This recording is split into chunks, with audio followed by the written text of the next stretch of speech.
Nous sommes le 8 septembre. Officiellement, François Bayrou va démissionner de son poste de Premier ministre. Et un pot de départ de François Bayrou est organisé, comme dans beaucoup d'autres villes, devant les mairies et ici à Périgueux à 18h, devant l'hôtel de ville de Périgueux. On va partir pour quelques témoignages au micro de Radio Liban Périgord. Moi je suis ici parce que déjà je suis content que le gouvernement de François Bayrou tombe. Il n'est pas encore tombé à l'heure actuelle. Normalement dans quelques minutes ça devrait tomber parce que je pense que personne n'a changé d'avis et au gouvernement vu ce qu'ils se disent, on va pas trop y avoir de débat là-dessus. Et puis il se sentait que même lui-même il voulait démissionner. C'était un acte, c'était vraiment personne, enfin ce sera peut-être je crois que c'est l'un des premiers ministres d'ailleurs qui va tomber comme ça en demandant le vote de confiance et en fait il est sûr de ne pas l'avoir donc c'est un peu... En démissionnant limite. En le démissionnant, c'est quasiment une démission. Et puis après, plus politiquement pour les actes, moi je suis absolument contre la réforme économique qu'il voulait faire sur les 2 jours fériés qu'il voulait enlever, sur le fait que ça rapporte. Qui serait pour qui serait pour et surtout, en fait c'est toujours qu'est-ce qu'on enlève, qu'est-ce que ça rapporte. 2 jours fériés en moins, 4 milliards d'euros. 4 milliards ça peut paraître énorme, mais comparé à la taxe Zuckman où on est entre 14 et 20 milliards et où ça ne concerne que 1800 personnes qui de toute façon vont s'enrichir et vont continuer à s'enrichir, c'est que s'ils expliquaient chaque année leur patrimoine grossit en moyenne de 6 à 7%, la taxe Zuckman ça leur enlève 2%, enfin, c'est des gens, ils sont au-dessus de tout et de toute façon leur enlever 2% ça nous apporte énormément.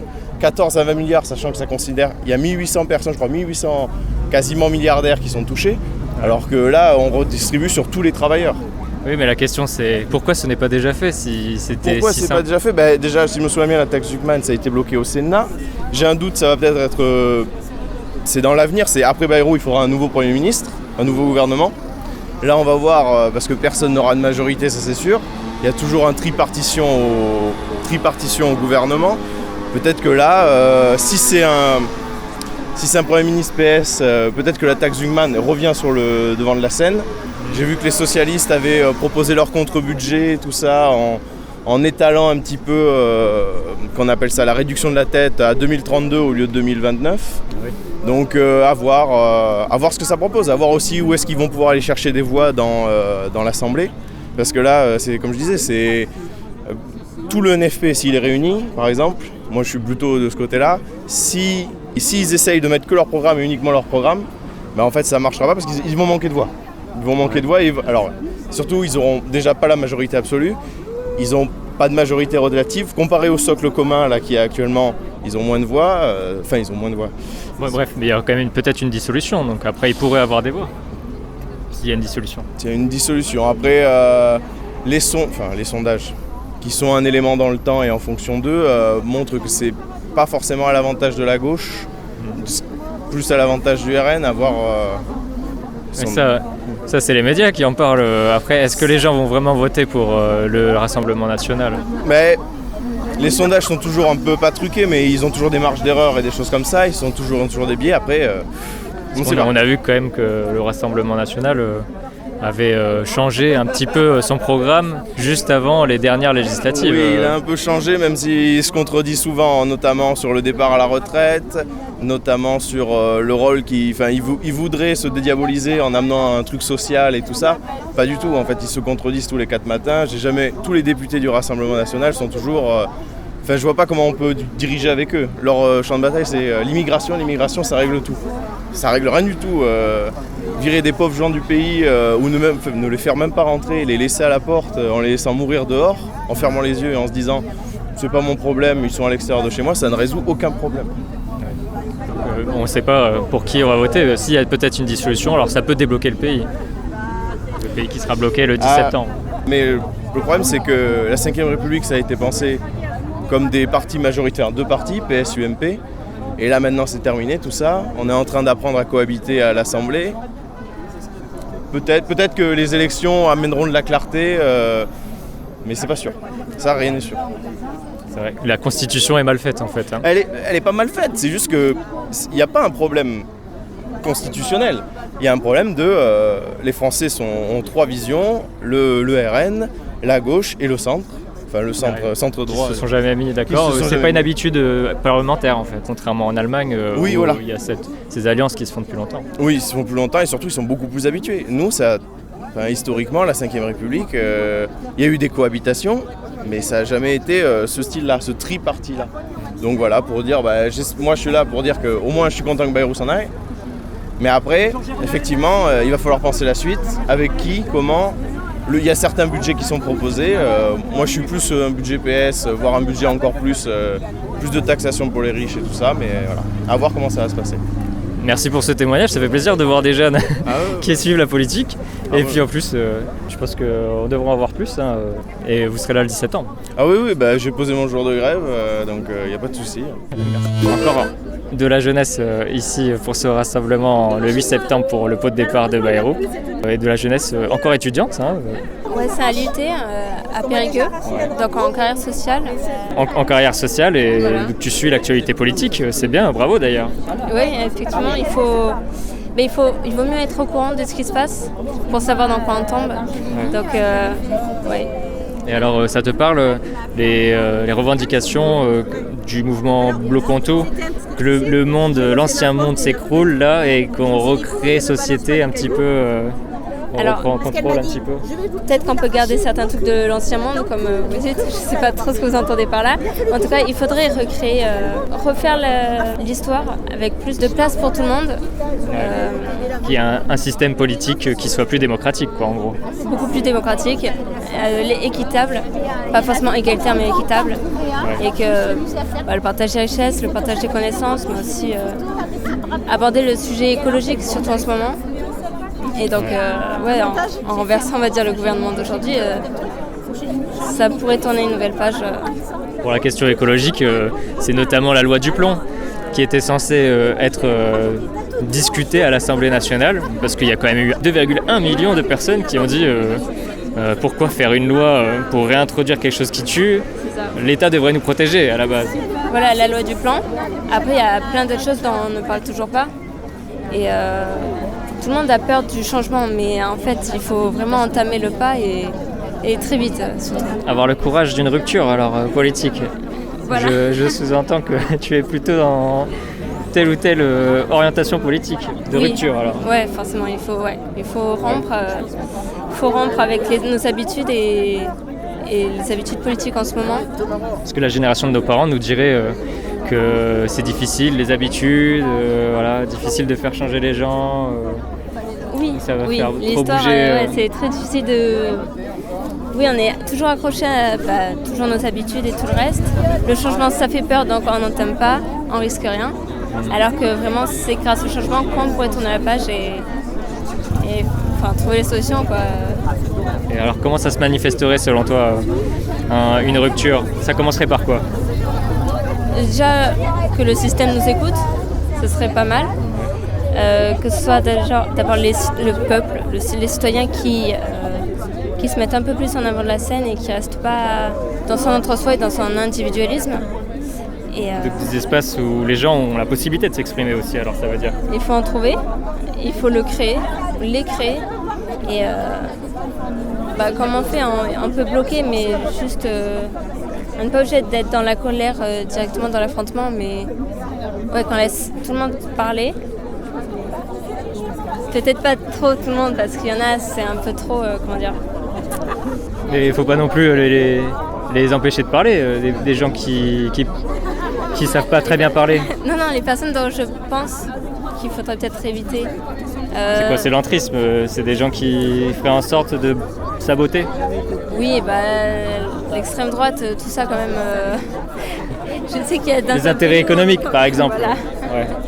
Les intérêts économiques, tout ce qui est racisme En ce moment, c'est surtout le nazisme qui revient et tout le reste... Mais oui, après il y a aussi Elon Musk qui a fait un salut pour faire soit un coup de pub, soit c'est pour... on sait qu'il finance aussi l'extrême droite dans pas mal de pays, donc, et qu'il y a une logique qui date du Front populaire d'il y a 100 ans, oui, entre les intérêts économiques et puis l'autoritarisme, fascisme. Voilà, et là, tout le monde pense au niveau économique et peut-être qu'il faut penser la société pas au niveau économique, mais au niveau social. Et je parle souvent d'écologie parce que ça m'inquiète beaucoup, mais au niveau écologique aussi. Enfin, le social et l'écologie, c'est... Donc les services publics, le social. Les services publics également. Il faut de l'aide, aussi pour les associations qui sont... où leur aide beaucoup. Les Restos du Cœur, par exemple. Oui, les Restos du Cœur, mais il y a plein d'autres associations, je veux dire, culturelles, écologiques, environnementales, enfin tout ça. Donc. Merci pour ce témoignage. Merci à vous. Pourquoi vous êtes ici ? Moi, je suis ici pour m'indigner contre ce gouvernement. J'ai pas de solution si ce n'est l'anarchie, mais c'est pas une solution qui est forcément prise par beaucoup de personnes. Elle n'est pas beaucoup médiatisée. Exactement, ouais, elle a très mauvaise presse parce que les gouvernements qui en ont eu peur ont tout fait pour justement l'écarter, alors que ce serait le gouvernement par le peuple réellement, pas comme. Il y a plusieurs types d'anarchie. Après, faut l'expliquer. Une anarchie de gouvernement par le peuple, sans violence. C'est pas l'anarchie violente, c'est juste d'autogouvernance.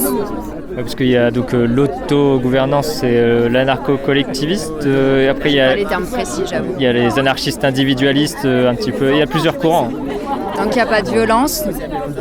Travailler ensemble, coopérer ensemble et être tous sur un même pied d'égalité. Moi, ce serait comme ça. J'ai pas d'exemple concret, mais ce serait comme ça que je verrais la société de demain. Avec des gestions tournantes, par exemple. Oui, tout à fait. Qu'il y ait, comme en Suisse, en fait, le président, personne ne le connaît parce qu'il reste qu'un an, je crois. Ouais. Et pourquoi pas en France ? N'importe quel citoyen puisse être à un moment donné, entre guillemets, leader d'un groupe, mais que ça change en permanence. Que, en fait, le système, les institutions sont faites pour mieux gérer finalement, donner plus la parole. Au peuple, la République, c'est censé être ça. Changer les représentants. Avoir compris que la Res Publica, c'était la chose du peuple, mais en fait, à part quelques élections, et ils ne respectent pas du tout la parole des personnes dans la rue, je vois pas en quoi c'est une république et en quoi c'est une démocratie, ce système. Démocratie, ça veut dire quoi à la base ? Démos, le peuple, et Kratie qui gouverne, c'est ça ? Kratos, ouais. Kratos. Kratos, le pouvoir. Et en fait, moi, c'est ce que j'appelle l'anarchie. C'est le pouvoir du peuple qui n'est pas respecté actuellement. Anarchisme, l'étymologie grecque, c'est quoi déjà ? Arché, sans contre pouvoir. Le pouvoir, sans pouvoir. Oui, et puis en plus, c'est marqué dans la Constitution, normalement, le pouvoir du peuple, pour le peuple, par le peuple. C'est ce que. Ça a été oublié. C'est ce qui a été voté en 58, quoi, normalement.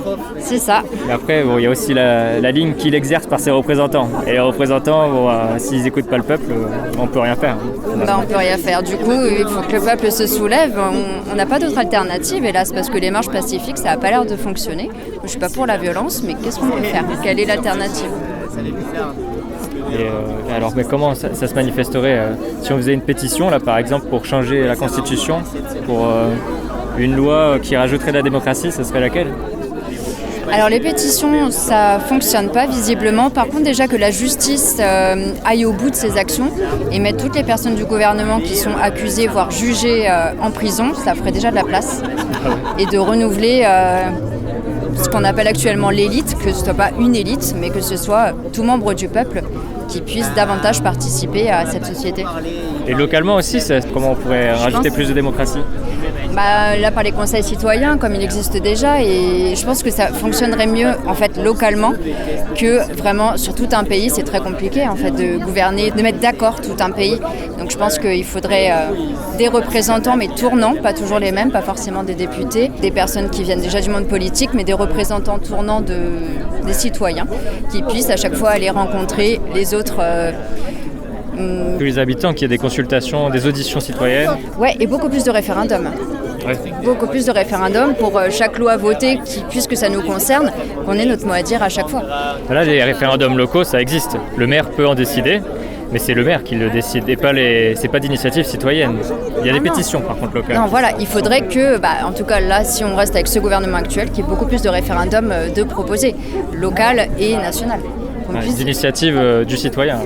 Alors les initiatives citoyennes, ce sont les pétitions, ce sont les manifestations, mais il ne se passe rien derrière. Il faudrait que ce soit un accord avec le gouvernement pour que ce soit pris en compte.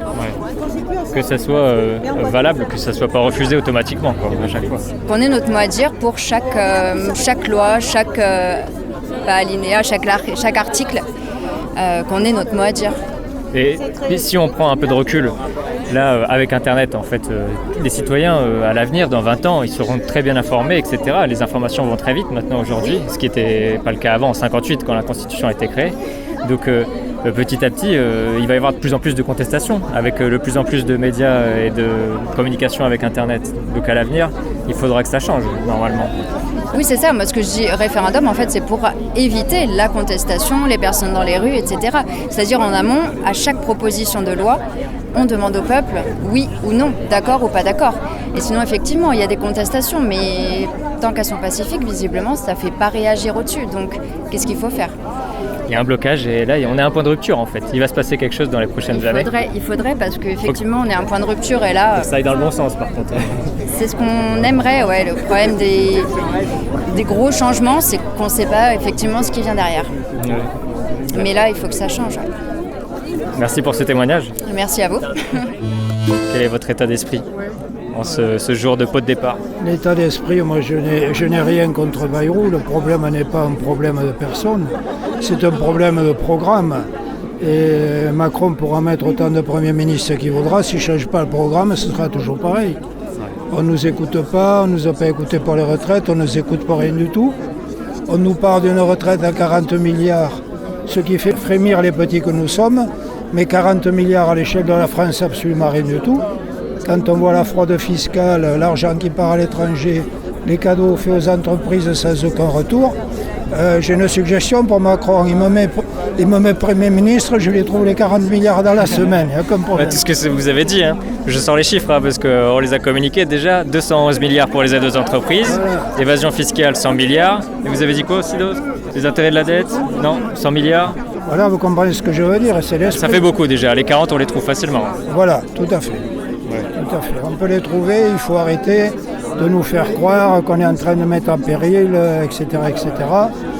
Faut être sérieux, il faut qu'ils écoutent les gens un petit peu. Il y a beaucoup de gens aujourd'hui qui sont en situation de pauvreté, etc. La pauvreté, ce n'est pas une fatalité, c'est un choix politique. La France est assez riche pour que tout le monde puisse manger à sa faim. La pauvreté, enfin l'austérité est un choix politique, de mettre les gens en pauvreté. Oui, tout à fait, oui. On pourrait faire les choses différemment si ce n'est pas fait de ponctionner, de prendre cet argent. Pourquoi ce n'est pas déjà fait? On peut. Alors vous savez, moi je ne me plains pas, j'ai des revenus corrects, je suis tout seul, je n'ai droit qu'à une part. On me ponctionne 12% de mes revenus pour les impôts. Alors je suis content de payer les impôts parce que ça veut dire que derrière il y a des services publics. Oui. Mais moi je propose qu'on fasse 12% jusqu'en haut. On va trouver des sous, vous allez voir. Oui, parce qu'il y a des chiffres qui disent que plus on gagne de l'argent, moins on paye d'impôts. En tout cas, il y a une belle courbe en cloche sur le paiement des impôts. Et c'est malheureux. C'est vrai. Mais c'est exactement ça. Alors c'est tout ce ras-le-bol qu'on exprime là et la liste serait longue un petit peu et puis on nous parle d'écologie, etc. Et on réautorise des pesticides, etc. On n'arrête pas. Il faut arrêter de rêver. On ne fera pas de l'écologie dans un système capitaliste. Tant qu'on met le profit en ligne de mire et qu'on n'a pas d'autre objectif que le profit immédiat, on ne peut pas faire d'écologie, il ne faut pas arriver. Alors, donc la solution, c'est quoi? Alors il faut changer le système. Par le vote? Par le vote, et ma solution, c'est sûrement pas l'extrême droite parce qu'ils ne sont pas pour le peuple, il ne faut pas que les gens se trompent. Regardez comment il vote. Par le vote, par exemple, pour une dissolution, là, si il y a des législatives qui sont plus pour vos revendications, s'il y a plus de députés pour voter cela, alors du coup le système pourrait changer. Le système économique changerait, vous pensez? Le vote, il a déjà eu lieu, le vote à la dernière dissolution. Il y a quand même eu à gauche une majorité importante qui s'est dégagée et Macron n'en a tenu aucun compte. Alors c'est pas la peine de revoter s'il ne tient pas compte des votes, c'est pas la peine. Vous pensez qu'il n'y aurait pas de dissolution parce que justement il n'a pas tenu compte de l'ancienne législative? Alors je ne sais pas s'il en fera une et il n'est pas à une erreur près. Depuis qu'il est là, on en verra d'autres. Mais voilà quoi. En tout cas vous attendez 2027 alors au moins pour que vos espoirs se réalisent. Écoutez, je ne sais pas, vous savez, on a vu quelquefois il y a des choses qui basculent très vite au moment où on l'attend le moins. Mais j'espère qu'il y aura une issue démocratique par les urnes et pas autrement.